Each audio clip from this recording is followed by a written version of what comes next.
La nature regorge de trésors qui aident à notre bien-être. La nature nous raconte l'humanité à travers l'usage des plantes culinaires et médicinales. Les premiers remèdes remontent à la préhistoire et les plus anciennes pharmacopées ont plus de 6000 ans. La phytothérapie est une sagesse ancestrale intimement liée aux guérisseuses, des sorcières botanistes qui connaissaient d'instinct et d'intuition les pouvoirs des plantes et détenaient des savoirs uniques face aux maux et à la maladie. Je te présente Sorcière en herbe, le podcast de Conteuse végétale, une émission où je te raconte l'histoire passionnante des plantes, la magie des végétaux et leur ingéniosité à créer des molécules originales. Je te livre aussi quelques secrets pour les utiliser et préparer des remèdes simples pour les petits maux du quotidien. Je suis Sonia Belluti, diplômée de phytoaromathérapie. Je suis consultante Feng Shui et énergéticienne des lieux de vie.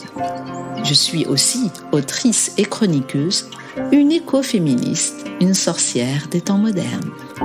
Et si tu m'écoutes, tu peux me donner ton avis et laisser une note sur Apple Podcasts, YouTube ou Spotify.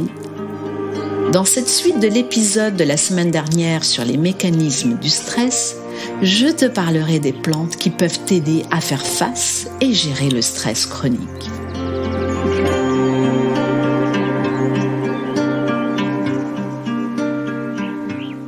La semaine dernière, je t'ai expliqué à quoi sert le stress et comment notre corps et notre cerveau réagissent à ce dernier. Le stress est en soi un signal face au danger, qu'il soit palpable ou imaginaire. Il nous prévient et prépare notre organisme à agir et réagir en conséquence. Jusqu'ici, tout va bien, sauf quand le stress devient chronique, que ce soit dans sa durée ou sa survenue trop répétée et rapprochée, sans laisser de répit nécessaire à la réparation. C'est bien de cela que nous parlons, le phénomène de suradaptation, qui, à la longue, fragilise et épuise le corps comme le mental. En plus des médecines douces, de l'activité physique et d'une alimentation saine, équilibrée et adaptée, c'est-à-dire riche en oméga 3, en vitamine C, en magnésium, en vitamines du groupe B et faible en sucre, et tout en évitant les excitants comme le café, le thé et l'alcool, tu peux faire appel au super pouvoir des plantes adaptogènes. L'usage des plantes adaptogènes remonte à quelques siècles déjà. Elles font partie des pharmacopées anciennes, chinoises et ayurvédiques, mais aussi dans la tradition en Mongolie, en Sibérie, chez les Inuits et bien d'autres contrées. Leur habitat traduit souvent leur capacité d'adaptation. On les trouve en terrain aride, difficile ou en très haute altitude. Une plante dite adaptogène va offrir une protection contre les multiples agressions que notre organisme doit affronter. Des sources de stress plus ou moins importantes ou plus ou moins conscientes. Les plantes adaptogènes vont par exemple limiter et retarder la fatigue, améliorer la résistance à l'effort et aussi aux infections. Ces plantes stimulent le cerveau, augmentent les performances et retardent le besoin de sommeil. En résumé, les plantes adaptogènes vont agir là où il faut. Elles aident le corps et l'esprit à s'adapter aux facteurs stressants exogènes. Stimuler ce qui est en baisse, réduire ce qui est en trop et restaurer ce qui est altéré. Elles agissent comme un régulateur physiologique, c'est presque de la magie.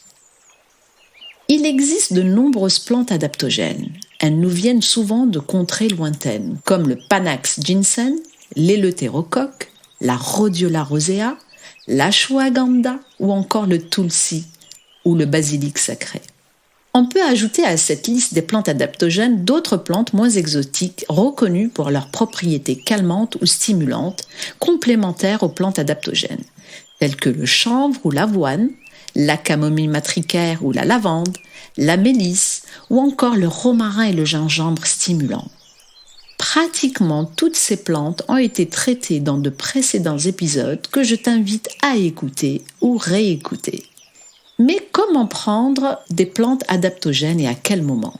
La meilleure façon, en fait, est de les prendre en prévention, en prévision d'une compétition, avant des examens, avant le lancement d'un projet important au bureau ou en amont de traitements lourds. Il ne faut pas attendre la survenue du stress car quand ces effets se manifestent et s'installent, c'est qu'il a déjà provoqué des dégâts. Mieux vaut prévenir que guérir, dit l'adage. Reste que, souvent, le stress nous tombe dessus sans prévenir. Il n'est jamais trop tard d'y remédier en phase de résistance. Et le plus tôt sera le mieux. Comme après l'annonce d'un décès, au moment d'une rupture ou d'un échec pro, un choc émotionnel ou un accident.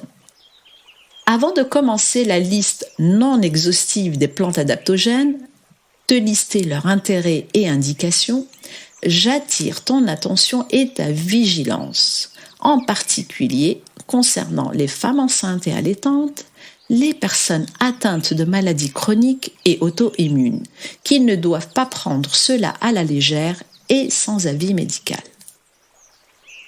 Commençons par le plus connu, la racine de Panax ginseng, la plus connue des plantes adaptogènes, utilisée depuis le 4e millénaire avant Jésus-Christ. On trouve du ginseng de Chine, du Vietnam, du Japon, mais le plus prisé et le plus efficace reste le ginseng de Corée. Le ginseng est très efficace sur les troubles psychosomatiques liés au stress. Le mot ginseng signifie homme racine en raison de sa forme qui évoque une silhouette humaine. Le ginseng est la racine de longue vie et en médecine traditionnelle chinoise, cette racine appartient aux remèdes dits toniques, préconisés en cas d'insuffisance respiratoire, d'asthénie et d'insuffisance d'énergie, en particulier sexuelle, et c'est ce qui fait sa réputation. La racine de ginseng panax est connue pour ses effets stimulants physiques et de l'immunité aussi, de la mémoire et aussi pour ses effets antioxydants. La racine est indiquée par voie orale dans l'asthénie fonctionnelle en période de convalescence et pour favoriser la concentration. On la prépare en décoction et le traitement sera limité à 3 mois. Ne pas administrer aux femmes enceintes et allaitantes comme je l'ai dit, et le ginseng est déconseillé en dessous de 18 ans. La rhodiole, Rhodiola rosea, est une plante vivace qui pousse en touffes de 20 à 40 cm. Elle est aussi appelée ginseng de la toundra et elle est utilisée dans la médecine traditionnelle pour prévenir et lutter contre la fatigue. Chez les Inuits, par exemple, les décoctions de fleurs de rhodiole sont conseillées contre les gastrites et les troubles intestinaux. Et les tiges sont consommées en légumes. En Russie ou en Mongolie, la racine est préconisée contre la grippe et la tuberculose. De nos jours, la racine ou le rhizome de rhodiola est recommandé comme anti-stress, stimulant physique et intellectuel puisqu'elle améliore nettement les capacités physiques et mentales, c'est-à-dire la mémoire, la concentration et aussi l'apprentissage. Elle a aussi un effet antioxydant dans les maladies dégénératives et un effet antidépresseur. D'ailleurs, elle est recommandée en synergie avec le safran. On prend donc de la rhodiole pour soulager la fatigue, l'anxiété et pour renforcer les défenses immunitaires, uniquement pour les adultes de plus de 18 ans. Ne pas prendre en cas de grossesse et allaitement, je ne le répéterai jamais assez, ni en même temps que d'autres antidépresseurs. À prendre plutôt le matin et pas plus de 2 grammes par jour. L'ashwagandha, rien que son nom me fait voyager, le ginseng indien. Arbuste originaire de l'Inde donc, qui pousse en zone aride. Sans doute la plus puissante des plantes adaptogènes. D'ailleurs, son nom signifie cheval ou force du cheval. Elle a la particularité d'être tonique prise le matin et légèrement sédative et calmante prise en soirée. Elle va aussi agir sur l'inflammation. L'ashwagandha est très indiquée dans la phase de résistance au stress, justement. L'ashwagandha est aussi un anti-inflammatoire.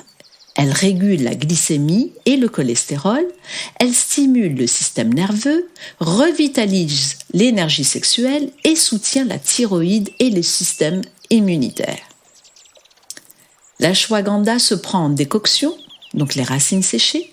On la trouve aussi en gélule, en poudre ou encore en teinture mère. À éviter toujours en cas de grossesse et allaitement, mais aussi en cas d'hyperthyroïdie par précaution, et ne pas en prendre à forte dose, car à partir d'une certaine dose, elle devient sédative et de manière assez importante. À ne pas prendre en même temps que d'autres sédatifs, des barbituriques et des anxiolytiques. Le tulsi ou basilic sacré, Ocimum sanctum, dont je t'ai un peu parlé dans l'épisode 20 sur les basilics. Cette plante est très répandue en Inde et fait partie de la pharmacopée ayurvédique. Le tulsi en Inde est à la fois un légume, une épice et un condiment. Cette plante a un effet anti-inflammatoire et purificateur. C'est un véritable protecteur du foie. Le tulsi apporte sérénité et joie de vivre en régulant l'humeur. Il aide à prendre de la hauteur et clarifier les idées. Il s'utilise en infusion ou en gélule dans le commerce.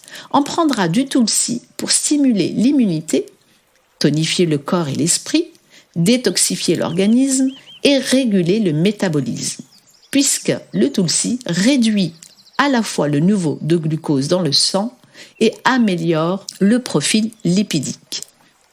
Et comme toutes les autres plantes adaptogènes citées ici, à éviter en cas de grossesse et d'allaitement.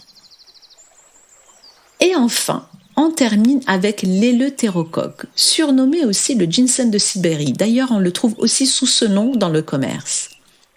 Aussi bien utilisé en prévention chez la personne en bonne santé pour prévenir contre la maladie et augmenter par exemple les performances des sportifs. Mais on l'apprend aussi quand on est déjà malade et pendant la convalescence. En médecine chinoise, l'éleutérocoque augmente le qi. Il renforce la rate et nourrit le rein. Cette plante va agir comme un anti-inflammatoire, un hépatoprotecteur et un anti-ulcéreux avec un effet réparateur et récupérateur. D'ailleurs, très intéressante chez les sportifs pendant les entraînements et durant les compétitions. L'emploi n'est pas recommandé chez les enfants de moins de 12 ans, chez la femme enceinte toujours et allaitante, et contre-indiqué en cas d'hypertension, et à limiter sur une durée de 2 mois. Comme à chaque fois, je préviens que ces informations ne peuvent en aucun cas se substituer à un avis auprès d'un professionnel de santé.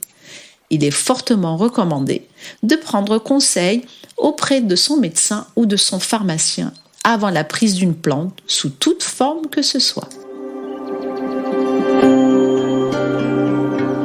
Merci pour ton écoute jusqu'ici et merci pour ta fidélité. Si tu as aimé ce rendez-vous et si tu souhaites ne manquer aucun des prochains épisodes, tu peux me suivre sur mon compte Instagram Magie Verte Sorcière en Herbe. Tu y trouveras des recettes et des rituels à base de plantes que tu peux partager autour de toi bien sûr. Mais surtout un lien d'abonnement à la newsletter de Sorcière en Herbe pour ne manquer aucun épisode. Et si tu m'écoutes sur Apple Podcast ou Spotify, pense me laisser 5 étoiles pour nourrir et faire grandir ce podcast. Je te donne rendez-vous au prochain épisode avec d'autres sujets passionnants sur les plantes. À bientôt!